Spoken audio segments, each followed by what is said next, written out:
Perkenalkan, nama saya Trina Nisa dari kelompok 6. NIM saya 110001212013. Halo teman-teman semua, nama saya Lutfi Hanif Raffi dengan NIM 11.122130255. Saya dari kelompok 6. Halo semuanya, nama saya Paulus Satria Purnama. NIM saya 11.122130268. Saya dari kelompok 6. Halo semuanya, perkenalkan nama saya Rengga Nur Firdaus dengan NIM 11.122130242. Saya dari kelompok 6. Kami dari kelompok 6 akan membahas mengenai perjanjian sesuai dengan pasal 1320 KUH Perdata. Terdapat 4 syarat sah perjanjian. Yang pertama, kesepakatan para pihak. Yang dimaksud adalah kesepakatan yang lahir dari para pihak tanpa adanya unsur paksaan, kekhilafan ataupun penipuan. Yang kedua, kecakapan para pihak. Terdapat pada pasal 1320 KUH Perdata yang telah mengatur pihak-pihak mana saja yang boleh atau dianggap telah cakap untuk berbuat perjanjian. Ketiga, adanya objek perjanjian. Maksudnya adalah dalam buat perjanjian apa yang diperjanjikan atau objeknya itu perikatannya harus sudah jelas. Keempat, sebab yang halal atau tidak terlarang. Berarti kita tidak boleh memberikan sesuatu yang dilarang atau sesuatu yang sudah dilarang undang-undang itu bertentangan dengan hukum dan nilai-nilai kesopanan ataupun ketertiban umum yang terdapat pada pasal 1337 KUH Perdata. Dalam sebuah perjanjian terdapat 4 syarat sahnya dari perjanjian. Menurut pasal 1320 KUH Perdata, syarat sahnya perjanjian itu terbagi menjadi 2. Yang pertama adalah syarat objektif dan kedua syarat subjektif. Syarat subjektif memiliki 2. Yang pertama ada objek atau perihal tertentu. Selanjutnya kausa yang diperbolehkan atau dihalalkan atau dilegalkan. Sedangkan menurut pasal 1320 yang bagian subjektif, yang pertama adalah adanya kesepakatan atau kehendak dan yang kedua adalah wewenang berbuat.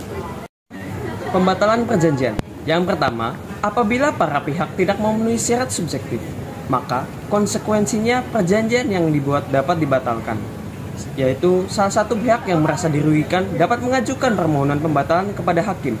Namun, perjanjian tersebut tetap mengikat para pihak sampai adanya keputusan hakim mengenai pembatalan tersebut. Yang kedua, apabila para pihak tidak memenuhi syarat objektif, maka perjanjian tersebut akan dianggap batal demi hukum atau null and void. Artinya kerjanya ini dianggap tidak pernah ada sehingga tidak akan mengikat para pihak. Ketentuan-ketentuan umum dalam suatu perjanjian. Yang pertama, somasi. Somasi adalah surat teguran dari kreditur yang diberikan kepada debitur agar dapat memenuhi prestasi sesuai dengan isi perjanjian yang telah disepakati antara kedua belah pihak. Selanjutnya yang kedua, wan prestasi. Wan prestasi memiliki kaitan erat dengan somasi karena wan prestasi berarti tidak memenuhi atau lalai dalam memenuhi perjanjian sebagaimana yang ditentukan dalam perjanjian yang dibuat antara kedua belah pihak. Yang ketiga, ganti rugi. Ganti rugi adalah tuntutan imbalan yang dibebankan kepada orang yang telah menimbulkan kesalahan kepada pihak yang dirugikannya. Selanjutnya yang keempat, keadaan memaksa. Keadaan memaksa dijelaskan pada pasal 1244 KUH Perdata dan 1245 KUH Perdata yang menyatakan memberikan kelonggaran penggantian biaya. Selanjutnya adalah resiko. Resiko adalah di mana seorang berkewajiban untuk memikul kerugian yang jika ada suatu kejadian di luar kesalahan salah satu pihak yang menimpa benda yang menjadi objek dalam sebuah perjanjian tersebut. Baik, selanjutnya saya akan menjelaskan apa saja akibat dari melanggar syarat-syarat sah suatu perjanjian yang terdapat pada pasal 1320 Kitab Undang-Undang Hukum Perdata, yaitu yang sesuai yang dikutip pada pasal 1267 KUH Perdata.